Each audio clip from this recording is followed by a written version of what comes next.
Quando você fala em programação em particular, a parte que eu acho interessante é a questão de padrões de programação, idiomas de programação. Então, você tem uma coisa que eu acho interessante na aula de hoje, vai ser essa parte aqui de idiomas de programação, que é justamente o conceito de como programar bem um software orientado a objeto, em particular usando a linguagem Java. Então, idiomas de programação é um conceito de padrões de programação, e padrões de programação é associado a uma linguagem particular. Então, eu falo de padrões para a linguagem Java, falo de padrões para a linguagem C++, padrões para a linguagem Haskell, padrões para a linguagem Python. Então, você sempre está falando de padrões para uma linguagem específica. Então, esse é o conceito de padrões de programação, que também é chamado de idiomas, como eu estou chamando aqui na minha aula, idiomas de programação, ou simplesmente idiomas, que é você ter uma forma de se programar numa determinada linguagem. Então, uma padronização. Existem padrões de projeto, como se criar projetos seguindo definições de outras pessoas, reusando definições. Existem padrões arquiteturais, que é como criar arquitetura usando conceitos já definidos, arquitetura de referência. Existem os padrões de baixo nível, que são os chamados padrões de programação ou idiomas. Como eu disse, está amarrado a uma linguagem, então no caso dessa aula de hoje eu vou falar sobre padrões para Java, mas existem padrões para outras linguagens também.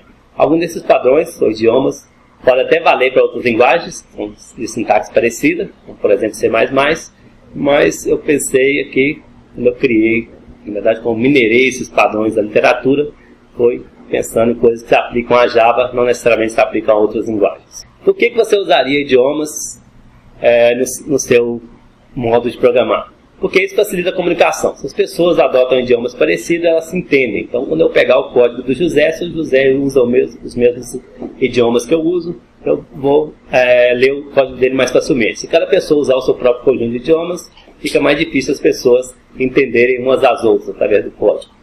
Isso facilita, por exemplo, a atividade de manutenção. Eu escrevi o código, mas quem vai fazer manutenção é a Maria. Então, a Maria tem que entender o meu código. Então, vamos entrar em acordo aqui qual vai ser o idioma que nós vamos usar. Ou qual é o conjunto de idiomas que nós vamos usar. Daí vem o termo estilo. Estilo é um conjunto de idiomas. Então, a definição bem simples. Você tem um conjunto de idiomas que você adota na sua empresa, por exemplo. Você tem um estilo de programação da sua empresa. Então, idioma são coisas individuais. Estilo é um conjunto, é o coletivo. Um estilo contém um conjunto de idiomas, conjunto de padrões de programação. Eu posso ter estilos ou idiomas, por exemplo, para como que eu vou implementar alguns determinados padrões de projeto, como que eu vou implementar o singleton em Java, como que eu vou implementar a fachada em Java, como que eu vou implementar o padrão observe em Java. Então, eu posso ter coisas desse tipo, eu posso ter coisas mais baixo nível, tipo como usar loops em Java, quando usar o while, quando usar o do while. Qual que é o padrão de nomes? Onde que eu vou usar maiúsculo e minúsculo? Qual que é o espaçamento? Se eu vou usar termos longos e termos curtos? Então, isso dá, de certa forma, um padrão para uma comunidade. O que eu vou passar aqui são padrões de Java, que a maioria dos desenvolvedores de Java adotam independente da empresa, mas tem também os padrões, os idiomas específicos de empresa. A minha empresa programa dessa forma aqui. Então, cria os seus próprios idiomas e agrupa eles num estilo de programação. Formato de nomes, formatação de código-fonte, no tipo de espaçamento, indentação, etc. Esses idiomas em particular, eu numerei eles aqui de 1 a 23, que eu minerei de um livro de programação modular, do Ard von Stack, que é o livro, se não me engano, o nome dele é Programação Modular. E aí temos apêndices lá, tem dezenas, talvez centenas de idiomas que se aplicam a programas Java e também a programas C e C++. Eu tentei pegar aqueles que são mais característicos de Java e aqueles que eu achei mais interessantes. Então, tem muito mais do que eu tenho aqui, mas eu peguei alguns só para dar exemplos do que eu quero dizer com idiomas, e no caso particular, idiomas para programas Java. Então, numerei eles até 23, só é um número meu, só para ter uma forma também de identificação deles, que aí quando vocês, por exemplo, no exercício não fazer uma coisa que deveria ser feita, eu vou colocar, você não seguiu o idioma 7, por exemplo. Ou na prova, se você escreveu um código que não está adequado com os idiomas aqui da disciplina, eu vou falar, você não atendeu os idiomas 5, 8 e 15, por exemplo. Uma forma de identificar os idiomas. Lembrando que idiomas não são erros de compilação. Então, o compilador não vai te avisar que você não seguiu o idioma. Idiomas, na verdade, são recomendações. Então, são formas de deixar o código mais legível, o código mais facilitar a comunicação, facilitar a manutenção, de tal forma que várias pessoas consigam entender o mesmo código com facilidade. Então, não é forçado pelo compilador. É uma recomendação de uma comunidade da forma que deixa o código mais elegante. Pode haver idiomas de várias formas, como eu disse, pode haver idiomas, por exemplo, dizer como que eu vou implementar determinados padrões de projeto em uma determinada linguagem. Então vamos lá, os meus 23 idiomas aqui, só para vocês terem uma noção do que seriam idiomas mais variados possíveis. Então o meu primeiro idioma que eu coloquei é um que eu acho interessante e tem um justificativo de porquê. Na verdade, todos eles têm um justificativo de porquê. Nesse caso aqui, o idioma que diz que você deve declarar uma única classe nesse arquivo e tem um subidioma desse idioma aí, que é essa classe desse arquivo deveria ser uma classe pública. Você pode, se você quiser, colocar várias classes no mesmo arquivo, mas isso vai ferir esse idioma. O compilador não vai reclamar. Você pode colocar 3, 5, 500 classes no mesmo arquivo, arquivo.java, não tem problema, o compilador não vai reclamar, desde que só tenha uma classe pública. Então, aí se o compilador vai reclamar, não pode ter mais de uma classe pública por arquivo. Mas esse idioma está restringindo isso, está dizendo que você não deve colocar mais de uma classe por arquivo. Por quê? Porque isso dificulta o reuso. Se você coloca mais de uma classe por arquivo, só vai ter uma classe delas que é pública. Então você só vai conseguir reusar essa classe pública. As outras, no máximo, você vai reusar no mesmo pacote. Não vai poder reusar em outros sistemas, por exemplo. Então, para facilitar o reuso, crie uma classe por arquivo e essa classe é pública. Assim você pode reusar essa classe onde você quiser. Essa é a justificativa desse idioma. Você pode, sintaticamente está correto, você colocar várias classes no arquivo. A partir desse idioma, o idioma 1 que eu estou trazendo aqui, você não deveria, porque se você cria várias classes no mesmo arquivo, você perde a possibilidade de reusar essa classe em vários contextos. As classes não são públicas. Um outro exemplo aqui. O idioma 2, lembrando que eu estou numerando aqui de 1 a 23, só para identificar, mas não tem nada no livro que numere os idiomas, só nos meus slides. O idioma 2 está dizendo que você deve colocar o método main numa classe separada, e o idioma 3 diz que essa classe só deve ter coisas de iniciação. Então você pode colocar o método main na classe pessoa? Pode. Pode colocar o método main na classe carro? Pode. Pode colocar o main onde você quiser. Isso, a sintaxe da linguagem não vai te impedir. O idioma, sim. O idioma 2 vai dizer que você não deve colocar o método main em qualquer classe. Vai colocar na classe separada, que vai ser aquela classe só de iniciação de teste. Então, se você tem lá a classe pessoa, a classe carro, a classe funcionário, a classe aluno, vamos supor que seja o sistema acadêmico, nenhuma dessas classes deveria ter o método main, porque são classes de negócio. O classe de negócio tem as funcionalidades básicas daquela classe. Pessoa deve ter coisas que fazem sentido para a pessoa. Nome, endereço, retornar endereço, definir nome, definir telefone. Então são coisas que fazem sentido para a classe pessoa.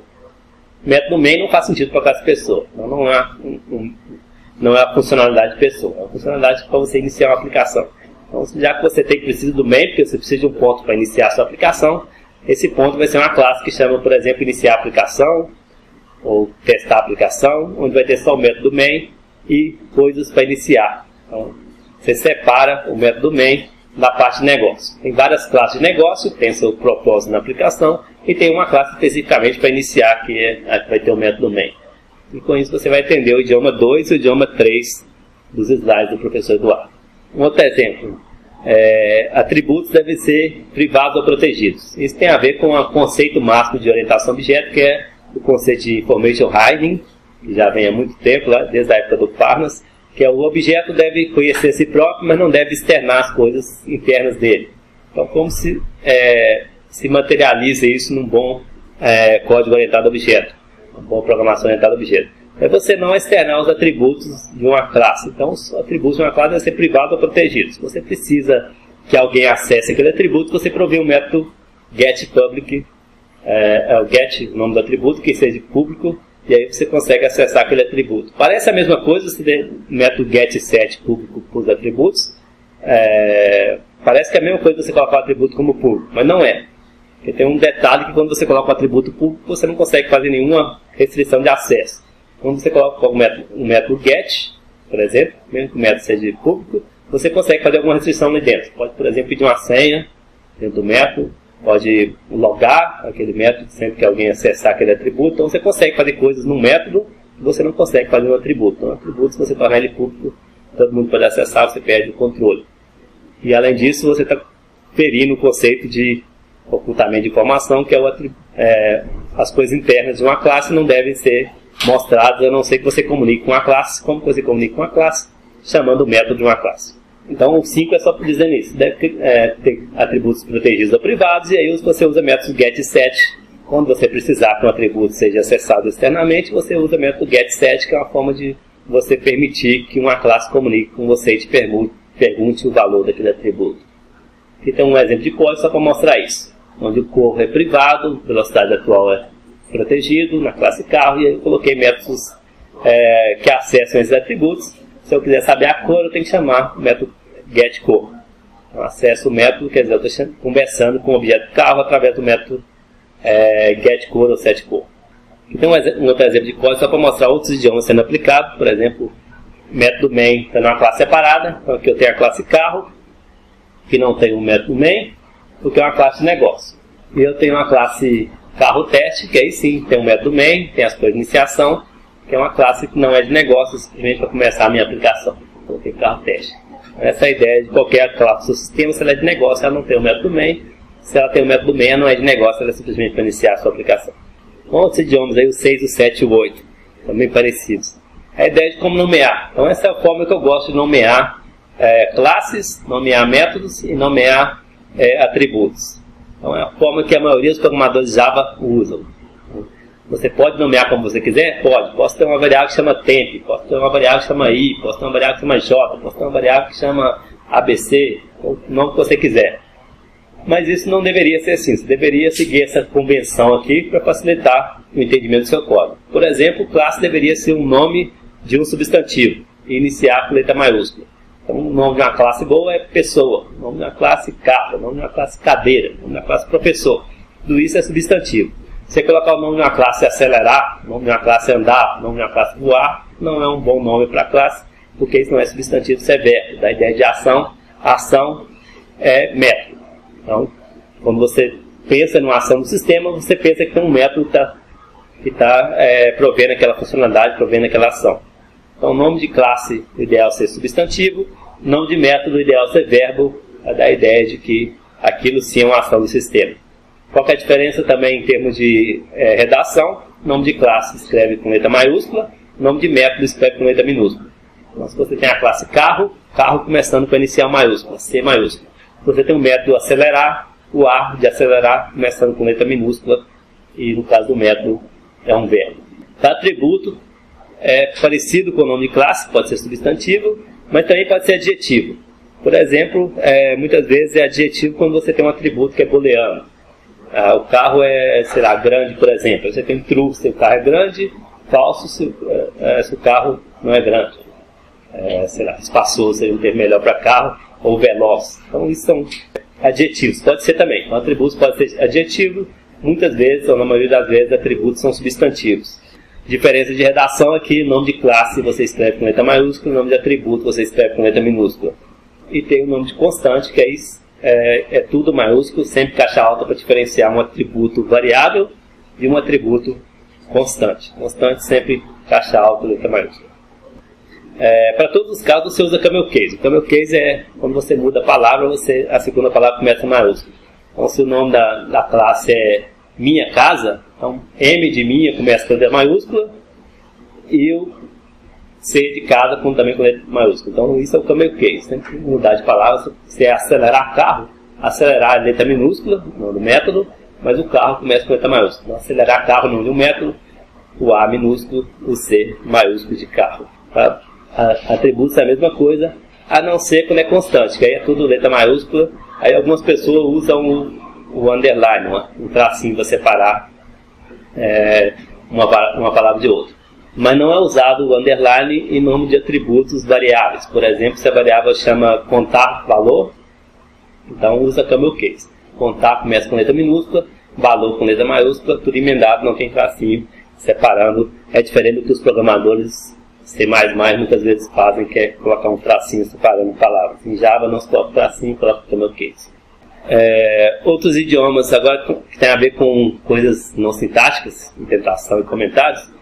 Então é importante, não só em Java, em qualquer linguagem, mas eu estou falando particularmente em Java, que é você usar a indentação para toda vez que você tiver uma estrutura linear. Então se você tem um if dentro de um while, você tem uma indentação ali por if. Você tem comandos dentro de um for, os comandos dentro do for devem ter uma indentação. A indentação é aquele recuo você dá para deixar claro que aquilo está internamente é uma outra estrutura externa, está alinhado. Idioma 10, questão de como usar comentário. Um comentário, você deve colocar uma linha em branco antes do comentário, para dar um destaque para aquele comentário, e além disso o comentário tem que ser sempre para aquilo que segue, que é o idioma 11. Então se eu coloquei um método acelerar e quero explicar o que esse método faz, vou colocar um comentário antes do método acelerar. Porque se eu colocar depois, eu corro isso, a pessoa não vê o comentário. A pessoa quebra a cabeça lá entendendo o método acelerar, quando chega lá no final, percebe que tem um comentário lá que ajudaria a explicar. Então não é bom você colocar comentário depois do código, sim antes do código que você está explicando. Porque a pessoa vai ler o comentário antes de tentar entender aquele código. E além disso, colocar uma linha em branco antes para dar um destaque, para separar. O meu comentário vale daqui para baixo, daqui para cima não. Então, uma linha em branco separando onde que começa o código do comentário. Só para deixar claro o que eu estou dizendo. Então, aqui eu tenho uma classe carro 2, que tem dois atributos, na verdade uma constante e uma variável, limite uma constante, velocidade atual uma variável. Note que eu estou usando os idiomas aí, limite de caixa alta, porque para constante eu uso caixa alta, tudo maiúsculo, velocidade atual, estou usando o camel case com o V em minúsculo, o A maiúsculo, velocidade atual. Os métodos sempre verbo, acelerar, frear, e além disso o destaque aqui é a questão do comentário. Está em negrito ali explicando como usar comentário. Coloquei uma linha em branco, entendendo o idioma 10. Coloquei o comentário antes do código estar explicando. Então, o meu comentário aqui é testar o limite de velocidade do carro. É o comentário que eu estou explicando o código que segue. E aí eu tenho um if que testa o limite. Se a velocidade atual ultrapassar o limite, eu primo na tela bip, bip, bip e retorno a velocidade atual do limite. Então, não deixo a velocidade do carro ultrapassar um limite, que é uma constante. O que está em laranja aí é só destacando a questão da indentação. Vamos para o idioma 12. O idioma 12 eu acho interessante que muitas vezes as pessoas, mesmo sendo programador Java, sendo programador C++, experientes, muitas vezes não conhecem essa questão de usar bloco alinhado. Então, a ideia é que você pode usar o bloco alinhado, que é o abre-chave e fecha-chave, quando você quiser no seu código. Então, não é só porque eu tenho um if que eu vou usar um abre-chave e fecha-chave, ou quando eu tenho um while, ou quando eu tenho um método, ou quando eu tenho uma classe. Eu posso usar abre-chave e fecha-chave onde eu quiser no meu código. Então, isso é uma coisa que muitas pessoas não sabem. E aí o idioma 12 eu coloquei justamente para lembrar as pessoas que podem usar quando quiser. E uma dica de quando usar é quando você quer reduzir o escopo de uma variável. Então você pode usar bloco alinhado, abre-chave, fecha-chave em qualquer lugar, e você usa para poder reduzir o escopo de uma variável o máximo possível, de tal forma que você só vai usar aquela variável naquele pedaço ali. Você tentar usar fora daquele pedaço, você vai ganhar um erro de compilação. Então o seu código fica mais robusto, porque você evita erros acidentais. Eu sei que a variável nome só vai ser mudada aqui nesse pedaço de código. Então eu defino o escopo dela com a chave abre-chave, fecha-chave. Ali eu tenho acesso àquela variável nome. Se eu tentar acessar aquela variável nome fora daquele bloco, o compilador vai me avisar que é um acesso ilegal. Então essa coisa deixa o código mais robusto. Você também pode usar, além de reduzir o escopo de uma variável, para definir qual é o trecho comentado. Então a segunda parte aqui, bloco alinhado, pode ser usado também para definir qual é o escopo do comentário. Eu comentei, o que vale é esse pedaço aqui, então eu coloco o bloco ali, uma chave, abre-chave, fecha-chave, comentário lá dentro, e aí, quer dizer, o comentário só vale para esse pedaço que tem essa chave. Então isso é perfeitamente válido em código Java, muitas pessoas às vezes não sabem, também é válido em C e C++, você pode usar a chave onde você quiser. Nesse caso que eu abri uma chave do nada aqui dentro do método acelerar, para dizer, esse pedaço aqui é onde a variável alerta pode ser acessada e definida. Então posso acessar o valor de alerta, posso definir o valor de alerta, mas somente nesse pedaço negrito que começa na primeira chave e termina na segunda chave do trecho negrito. Outros dois idiomas aí, que é o idioma 13 e o idioma 14. Esse idioma aí tem a ver com declarações.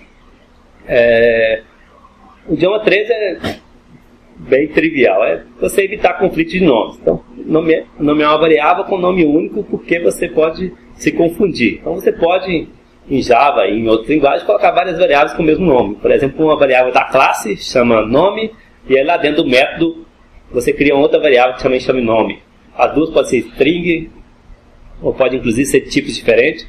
Pode ter uma variável de classe que chama nome, é do tipo string, e pode ter uma variável dentro do método que chama nome também, mas é do tipo inteiro, por exemplo, é do tipo de um tipo que você definiu, tipo pessoa, por exemplo. Então você pode ter várias variáveis do mesmo nome? Pode. O compilador não reclama, desde que ela tenha visibilidade diferente, seja em blocos diferentes. Mas você pode se confundir. Então evite colocar o mesmo nome em várias variáveis para você não se confundir. Inclusive não colocar o nome de método com o mesmo nome de uma variável. Em português é menos comum, mas em inglês, às vezes o verbo e o substantivo têm a mesma grafia.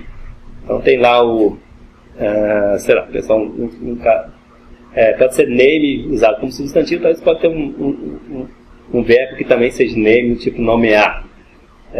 Então você pode muitas vezes escrever um substantivo e um verbo com a mesma grafia, e aí você se confunde. Esse aqui eu estou acessando um verbo ou eu estou acessando um atributo. Então evite. Então, cada identificador deveria ter sua própria grafia e não misturar o mesmo nome, não usar o mesmo nome que você já usou numa variável para outra variável, não usar o nome que você já usou numa variável em um método.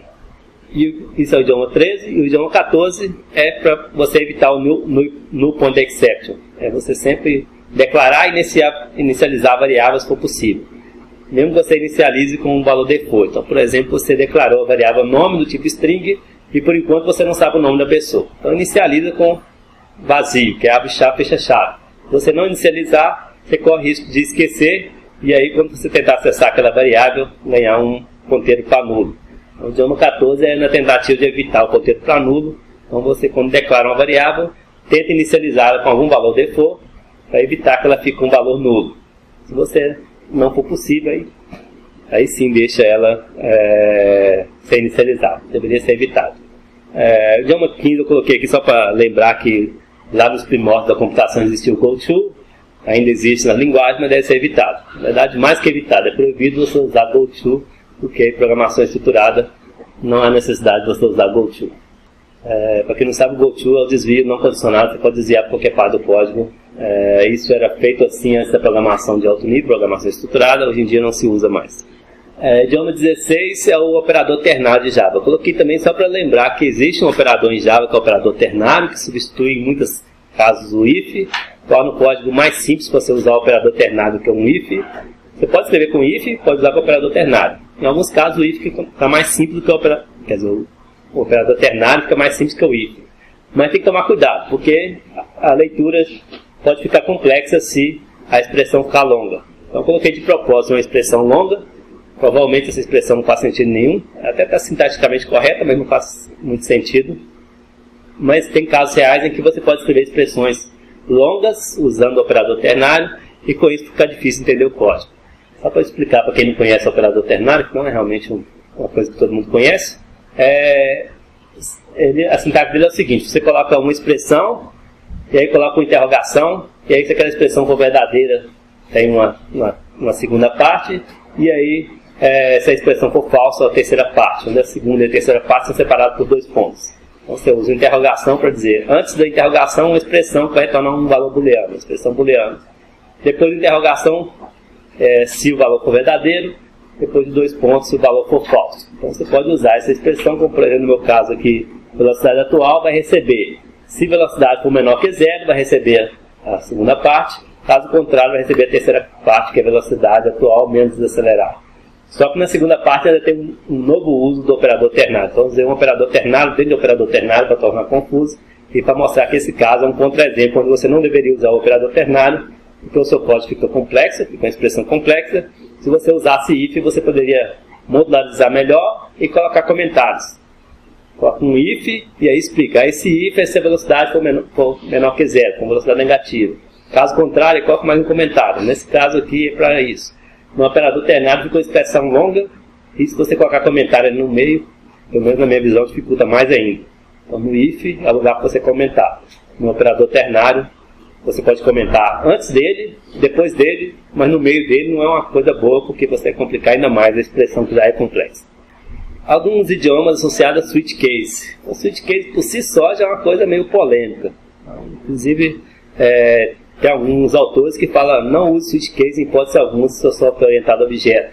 Inclusive um dos bad smell do livro do Fowler, que é um livro que define más práticas de programação, ele coloca switch case como uma má prática de programação. Todo lugar que você usar switch case ele considera que você não deveria ter usado switch case, você deveria tentar usar uma solução melhor, por exemplo, usando polimorfismo. Mas sem falar nisso, vamos evitar essa polêmica de não use switch case. Ok, na nossa disciplina aqui, para mim você pode usar switch case, desde que você atenda pelo menos esses 2 idiomas aí. O primeiro idioma é, switch case não deve ser longo, deveria ser facilmente lido numa página, numa tela do computador. Então a dica é para cada case do switch ter no máximo 5 linhas. Com isso o seu switch case não fica longo, fica fácil de entender se cada case ter no máximo 5 linhas. Se você tiver um case com muitas linhas, você quebra ele, extrai um método para que o seu case não fique muito longo. O outro idioma associado a switch case é que cada case termine com um break. Então isso parece razoável, as pessoas às vezes colocam porque acham que é obrigatório. Não é obrigatório você terminar com um break. Se você não terminar um case com um break, você não vai ganhar erro de compilação. Mas é sugerido, porque a ideia do switch case é que cada opção do switch seja mutuamente exclusiva com as outras. Então se eu estou fazendo um switch case, por exemplo, para testar faixa etária, onde minha faixa etária é bebê, criança, adolescente, adulto, idoso. Então se uma pessoa é adolescente, ela não vai ser nem criança, nem adulto, nem idoso. Então eu deveria testar a parte do adolescente, por exemplo, e terminou a parte de testar o adolescente, eu coloco um break para não testar com nenhuma outra opção, já que são todas mutuamente exclusivas. Então cada case terminar com um break, você deixa elas mutuamente exclusivas. Se você não colocar o break no final de um case, você vai testar tudo. Então, você não deixa elas mutuamente exclusivas. Então, você assume que vai casar com uma, pode casar com alguma outra. Então não é uma boa prática por questão de desempenho.